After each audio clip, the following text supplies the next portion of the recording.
here. So Thank you, I Mr. now Chair. recognize you have 15 minutes. Mr. Chair, my questions is for Ms. Smoking. But before I proceed to her, I just want to state for the record that the National Bureau of Investigation manifested their initiative to invite, bring along the agent on case to shed light on the investigation that happened pertaining to the late Britannico. And I hope the same is true with respect to the handling prosecutor. However, Mr. Chair, I'm leaving this up to the chairman whether these officials from NBI and DOJ will be invited. Nevertheless, Mr. Chair, I wish to state for the record the reason why this representation raised those questions. Ako po'y nanghihinayang because based on the story of the brother, Corporal Joven was so cooperative and even admitting having killed those 5 victims. So it really raised a lot of questions. What happened in the investigation? Why was it not pursued during the preliminary investigation? I wish to commend the NBI and the DOJ for taking that initiative to shed light on what happened on the investigation. Nonetheless, Mr. Chair, I'm leaving it up to the chairman of the Quadcom whether to invite those officials or otherwise. That's noted. If I may proceed, Mr. Chair. Please proceed. Ms. Mocking, Yes, Mr. Chair. is it okay that I address you as Ms. Mocking? Yes, Mr. Chair. And I understand earlier during the interpellation of Chairman Barbers, you confirmed already that you are the same Ms. Mocking who used to work in Malacanang during the time of the former president. Tama po ba ito? Yes, Mr. Chair. Can you please enlighten us? Kailan po kayo dumating sa Malacanang?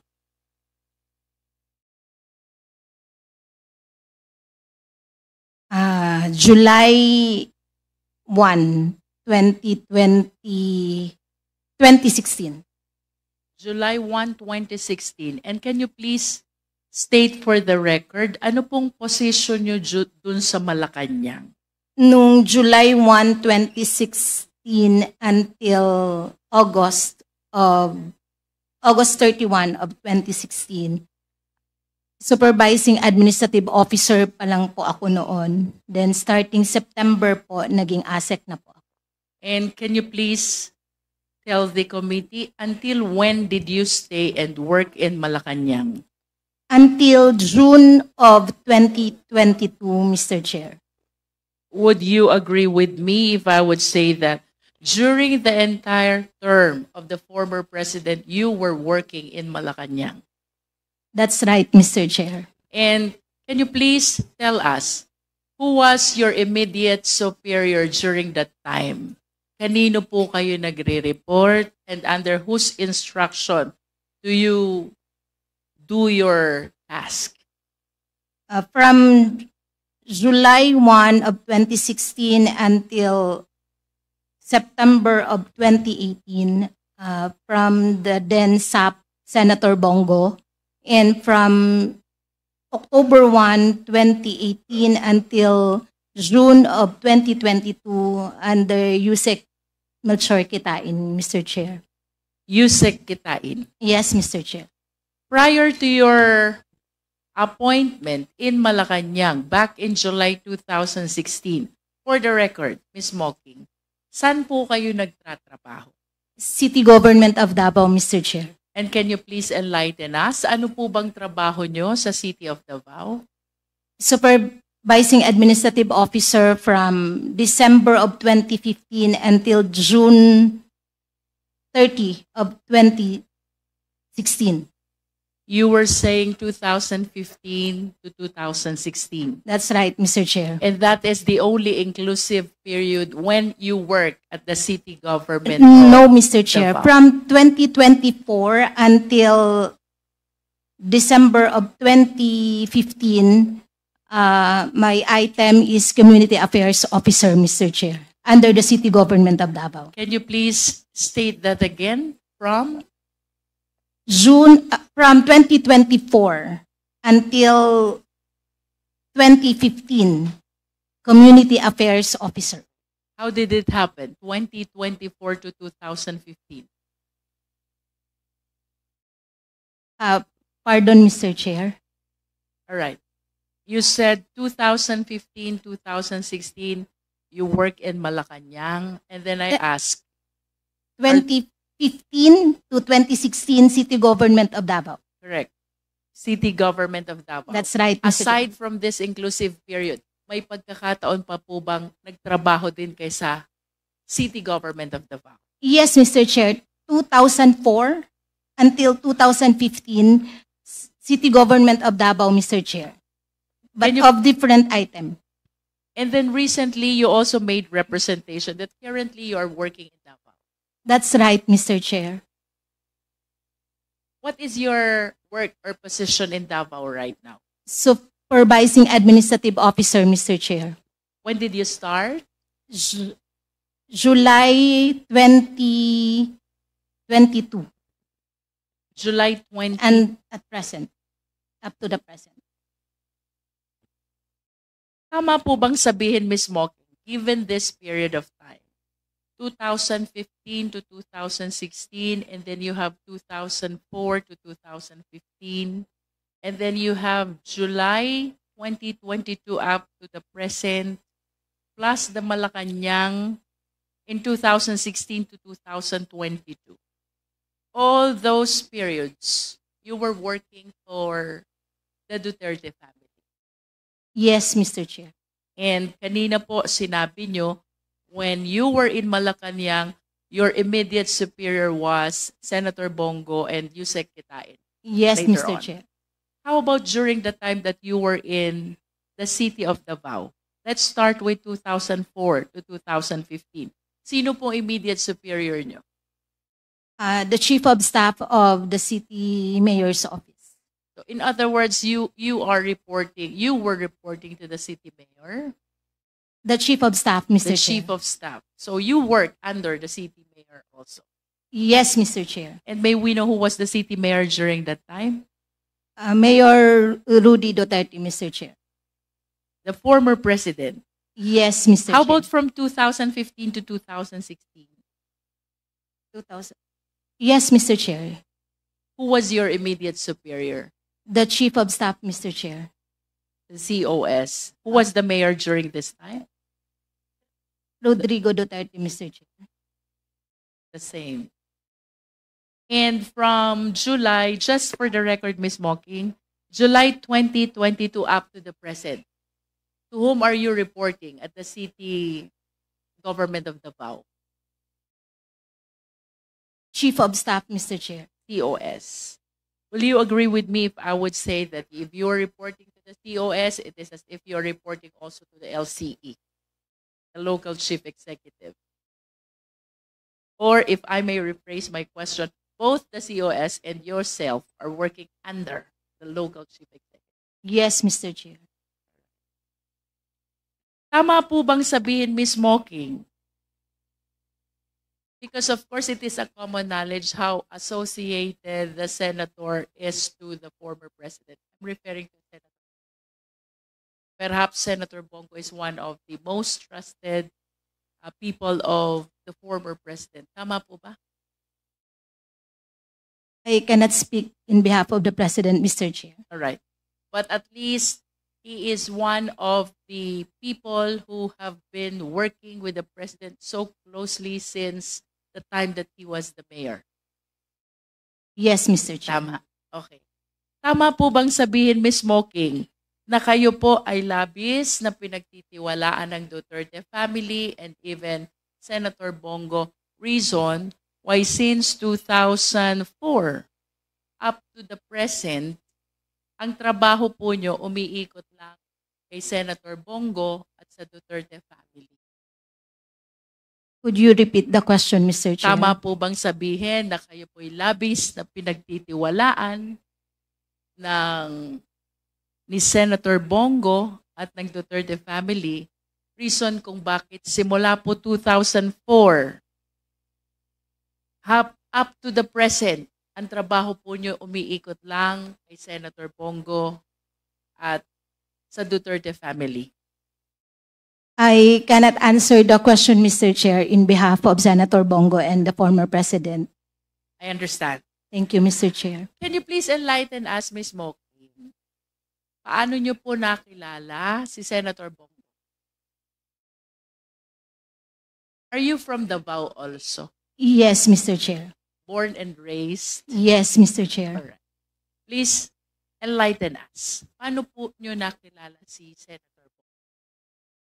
Nung nag-work po ako sa City Government of Davao, dun ko lang po siya nakilala, Mr. Chair. And I wish to believe that since you started working in the city of Davao 2004, perhaps you started to earn the trust of Senator Bongo. Why until now, you continue to work within the same network of the Duterte family. That is a manifestation. You don't need to answer that. How about President Duterte? Kailan niyo po siya nag-umpisang makilala? Was it during the time you started working at the city of Davao or even prior to that?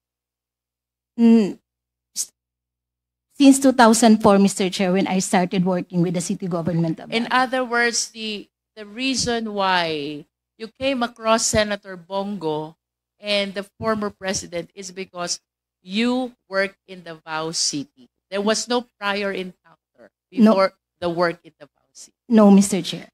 Okay. Ms. Moking, I understand that,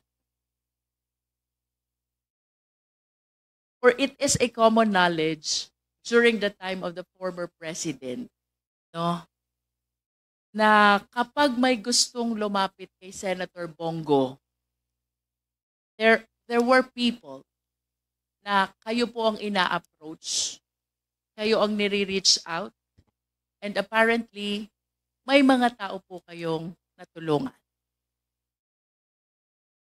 Probably, Mr. Chair.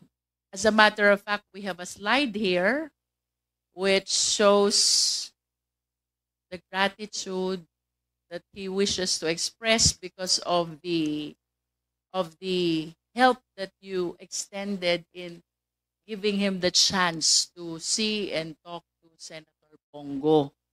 Tama po ba yun? Kayo po'y nagiging tulay papunta kay Senator Bongo? Minsan-minsan, Mr. Chair, pag meron pong lumalapit. Sa 100 po bang lumapit sa inyo, gustong makausap si Senator Bongo, humingi ng tulong, yun po ba'y tinulungan nyo lahat o ilan po ba dun sa 100 sa tingin nyo ang natulungan nyo? As much as possible, Mr. Chair, hinahanapan po talaga ng paraan na matulungan. In other words, I wish to submit that every time there are people who approach you seeking the help of the senator, you really do what you can to solicit the help that is necessary for those people. Tama po, Ms. Moking? Mr. Chair, I would like to clarify from what period po yung pinag-uusapan natin, Mr. Chair. Okay, I'm sorry about that. I am referring to the time that you are already working in Malacanang. From July 2016 to Yes. September of 2018. Yes. Yes, Mr. Chair.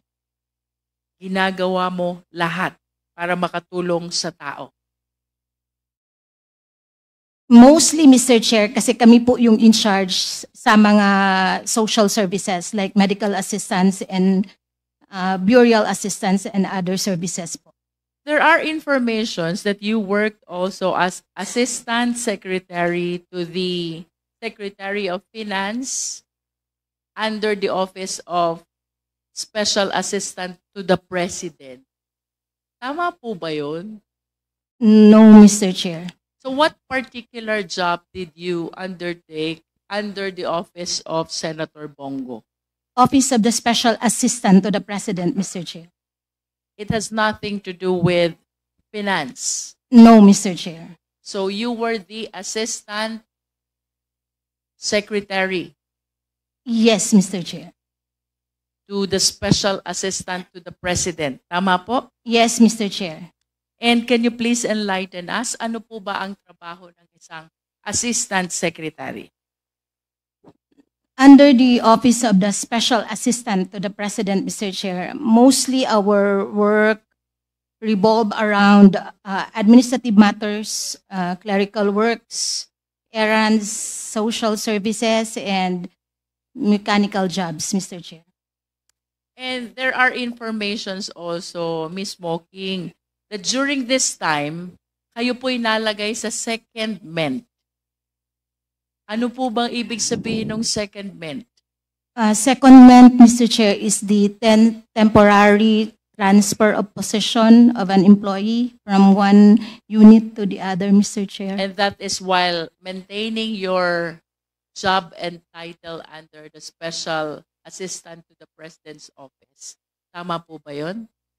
Actually, Mr. Chair, my secondment is between the city government of Davao and the Office of the President. Oh, it's not in Malacanang. No, Mr. Chair. Alright. So ano po yung naging trabaho nyo dun sa City of Davao under the concept of secondment? Mr. Chair, my secondment is with the Office of the President. Office of the President. From the city government of Davao to the Office of the President. So, So- it is an agreement between the Office of the President and the city government of Davao. Wait, with all due respect, ang sabi niyo po kanina, kayo ay nasa ilalim ng special assistant to the President's office. That's Tama right, po Mr. ba? Chair. And Opo. during that time, nalagay po kayo sa secondment. Yes, Mr. Chair. And that secondment pertains to another job under the office of the President. No, Mr. Chair. It is a secondment between the city government of Davao and the Office of the President. So my item, Mr. Chair, is with the city government of Davao. Then I was seconded to the Office of the President. Can you please further elaborate, Ms. Mocking, no? Kasi during this time, kayo po ay under ng SAP. Tama po ba? Yes, Mr. Chair, starting September of 2016 Until June of 2022. until June of 2022. Ibig sabihin ng item nyo po nasa SAP. No, Mr. Chair, the item is under Office of the President. Under the office of the Yes. President. But the office where I am reporting is with the Office of the Special Assistant to the President. So alin po yung secondment na tinutukoy nyo? The agreement is between the city government of Davao, wherein the Office of the President requested the city government of Davao that I will undergo the secondment. So the Office of the President requested the city government of Davao that I will be admitted to the Office of the President. Is it not that the item is under the OP? Actually, Mr. Chair, if we are talking about the secondment, it is an agreement between the employee and the office and the position where you will be admitted. Yes, but you were saying a while ago, ang item nyo ay nasa OP, ang trabaho nyo ay nasa SAP. Tama po, Mr. Chair. Kasi po, pag naka-secondment ka po, Mr. Chair, iiwanan niyo po yung item niyo po sa City Government of Davao. Kasi po, may agreement na po si Office of the President and si City Government of Davao na parang hihiramin ka po. So what you wanted to tell us is, even prior to your item under OP, ay may item kayo sa LGU Davao. That's right, Mr. Chair.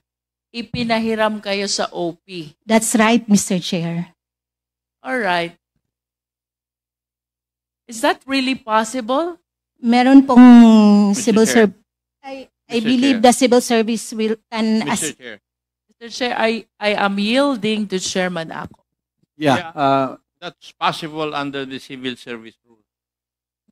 But I do not know if it is for an extended period. What I can remember is that it is only good for 1 year, renewable. That's right, Mr. Chair. My appointment is being renewed every 2 years. Ah, So from pwede. 20, Ang item niya ay sa Davao. pinahiram siya ng Davao City Government sa Office of the President. Pero may limit yan according to the Civil Service Law. For 2 years. That's right, Mr. Chair. Renewable. So every 2 years po yung renewal, Mr. Chair. Ms. Mocking, can you please enlighten us? When there are a lot of items available in Malacanang, why do you have to resort to this secondment that your item is in Davao, that you will be discharging your work under OP? Pwede namang dun po kayo kumuha ng item sa OP. Actually, Mr. Chair, yung secondment kasi is ang position po ang mababago, Not the item. not the item. You will leave your item under the city government of Davao. So as soon as you assume the position under the receiving agency, so you will now be acquiring the new item that is allotted by the receiving agency. So your parent agency will take hold of your original item.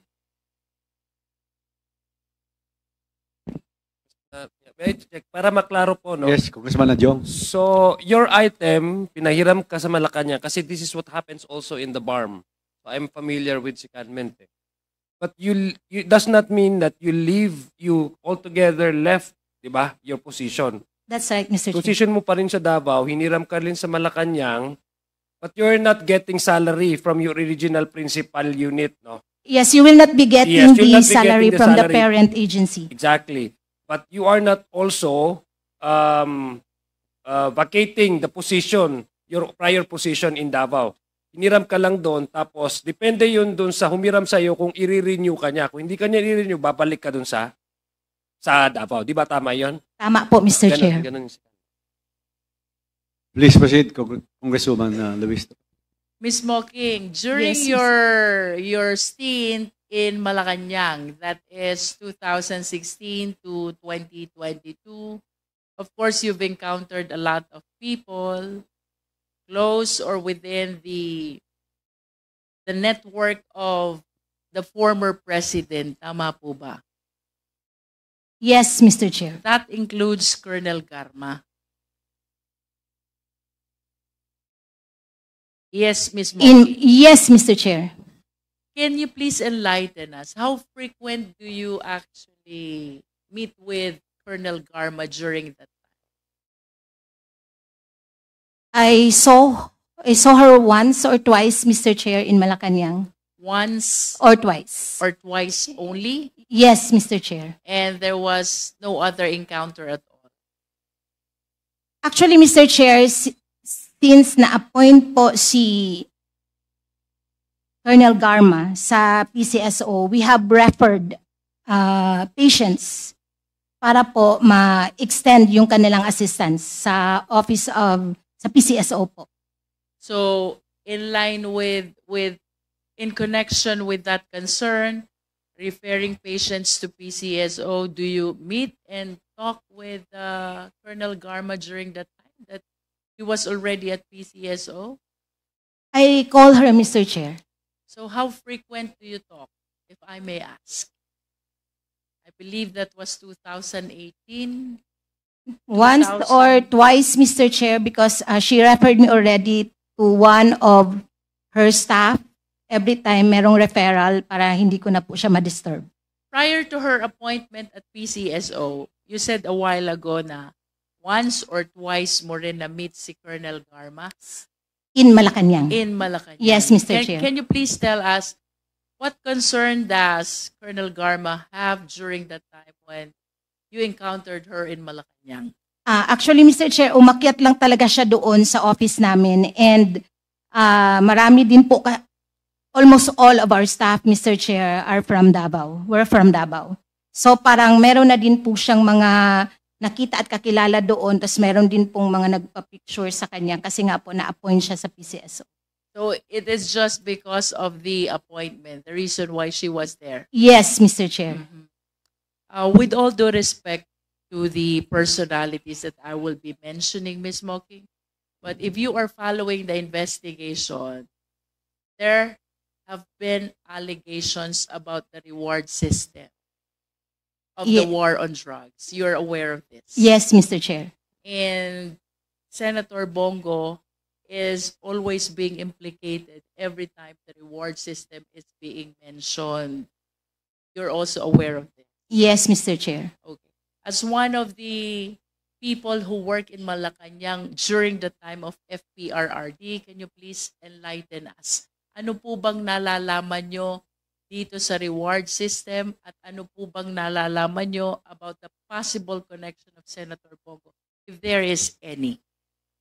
I have no knowledge actually, Mr. Chair, about the reward system that is going on within Malacanang, Mr. Chair.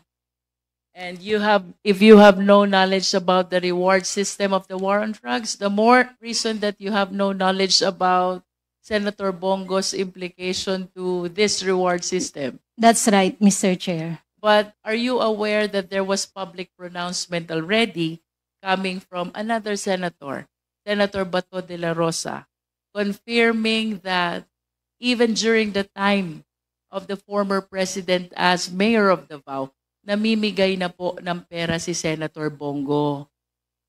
What can you say about this?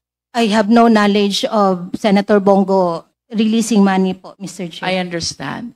Just for the information of the committee, Secretary, can we please flash that poster from the social media where Senator Bongo made this comment that even during the time of the former president in Malacanang, namimigay na ng pera si Senator Bongo.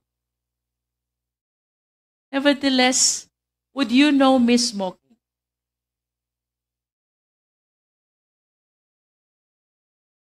Pwede pagkalaki. Obsec. Oh, this is the picture of the person who received help from Senator Bongo through Ms. Moking. Can you confirm that, Ms. Moking? One of the several people you helped.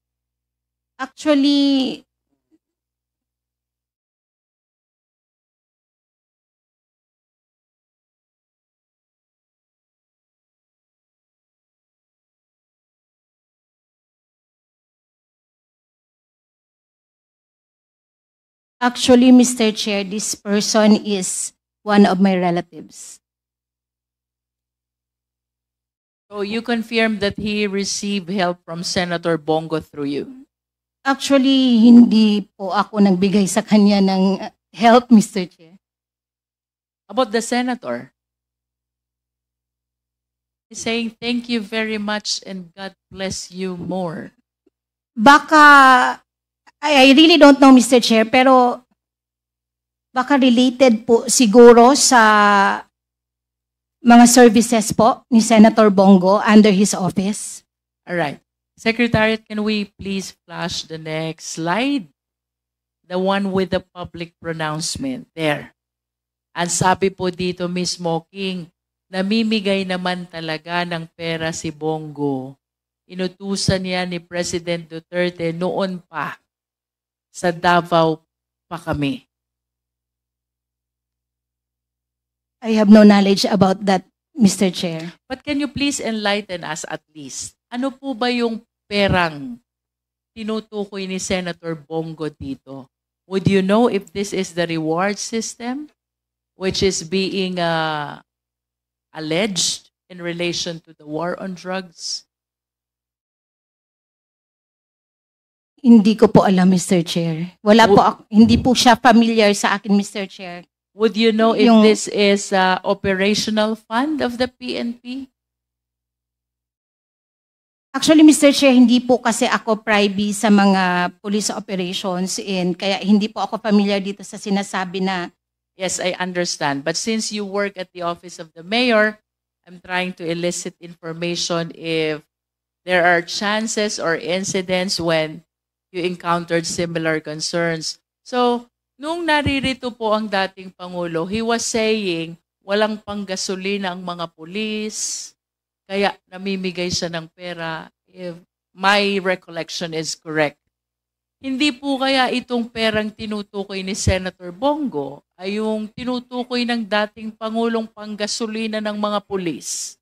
actually, Mr. Chair, relate ko lang po ito doon sa naging question din po sa Senate hearing. Ang gasolina po na sinasabi po ni former President was yung binibigay po namin na parang PO slip para po sa mga police precinct. Parang isa din po yun sa support na binibigay ni former President. By PO, it means purchase order. Purchase slip. Purchase slip. Yes. So, bibigyan mo siya ng slip para tatakbo na lang ang pulis sa gasolinahan.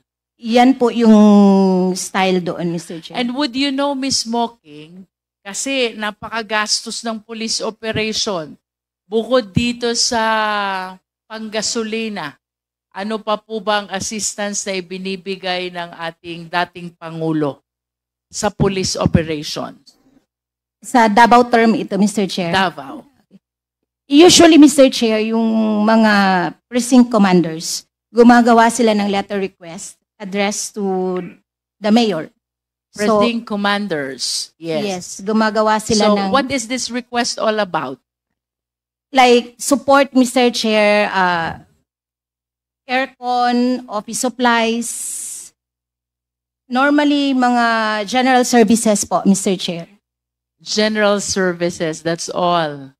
Basically, yun po yung part of our tasking, Mr. Chair, na nag-a-assist po kami sa mga police and other offices po, Mr. Chair. Okay, Miss Mocking, do you know Rizalina Hustol? Yes, Mr. Chair. Who is she? For the enlightenment of the committee. Sa City Government of Davao, Mr. Chair. She was our city accountant. She used to be the chief accountant of Davao City LGU. Tama po? Yes, Mr. Chair. When was this?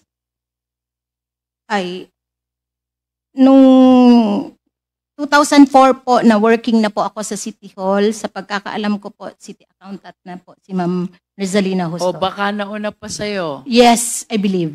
Okay. So, I understand that similar to you, si Miss Hustol ay nagtrabaho din sa Malacanang. Do you confirm this? Yes, Mr. Chair. Ano pong trabaho niya sa Malacanang and when did she start? I believe na una din po sa akin, Mr. Chair. So parang, July ka na eh. June 30 lang nag-a-assume. actually, Mr. Chair, bali, mas, baka magkasabay. Baka magkasabay. July 2016 also. And after some time, Miss Mocking, would you confirm she was appointed as Commission on Audit Chairperson? Yes, Mr. Chair. Can you please tell us when? I do not know, Mr. Chair. I do not know the exact date, Mr. Chair. Can you please at least tell us the year? 2022? I really don't know, Mr. Chair. All right. But at least you confirmed that she was appointed as COA chairperson. Given this facts, Mr. Chair, I wish to manifest that similar to Ms. Mocking, Rizalina Hustol was able to earn also utmost trust and confidence of the Duterte family, including the people close to the former president. Reason why, from being the chief accountant of Davao, he was even appointed as Executive Secretary for Finance and Administration of OP. Tama ba, Ms. Mocking? Yes, Mr. Chair. And ultimately, she was appointed as COA chairperson, which I believe is one of the most or one of the highest possible positions one can get in the Philippine government. Ano po bang trabaho ng isang chief accountant? Let's go back to Davao.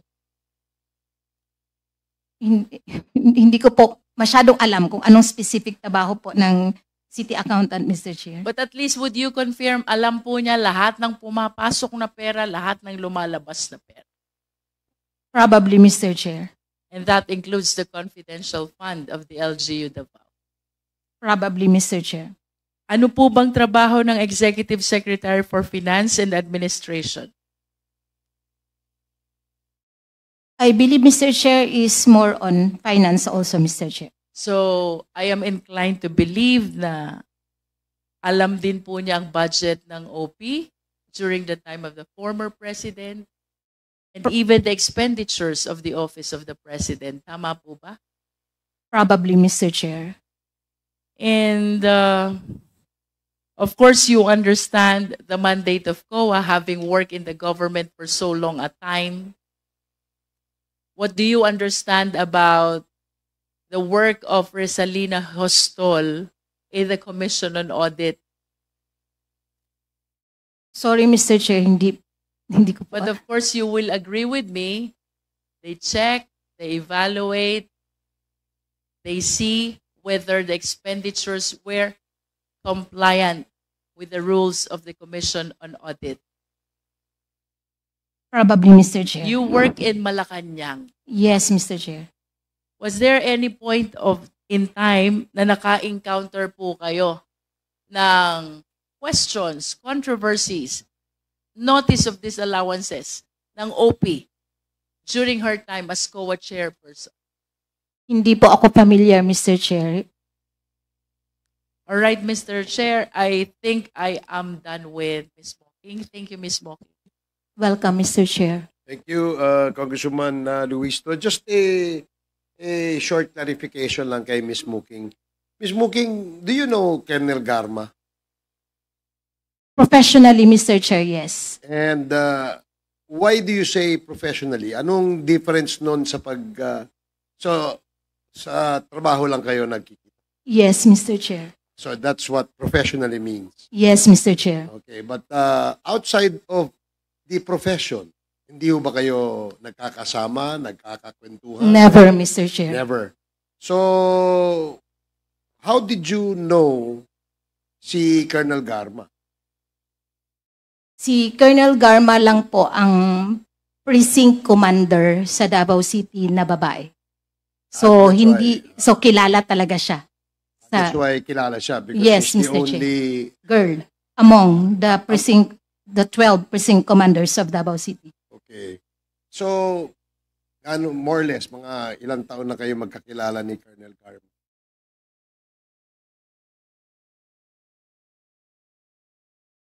Parang, I don't know kung kailan siya napasok sa Davao City. Pero nakilala ko lang talaga siya, Mr. Chair. Pasensya na po. Kasi makulit siya, Mr. Chair. Makulit. Opo. Makulit dahil ikaw ba ang kinukulit? Yes, Mr. Chair. Bakit ikaw ang kinukulit? Ito ay kasama sa professional relationship. Yes, niyo. Mr. Chair. Very professional. So, paano kanya kinukulit, Miss Muki? Meron kasing request, as I have mentioned earlier, yung mga precinct commander para sa support from the city government of Davao. Tapos, one of those requests is care of kay Colonel Garma, which is the repair of her office.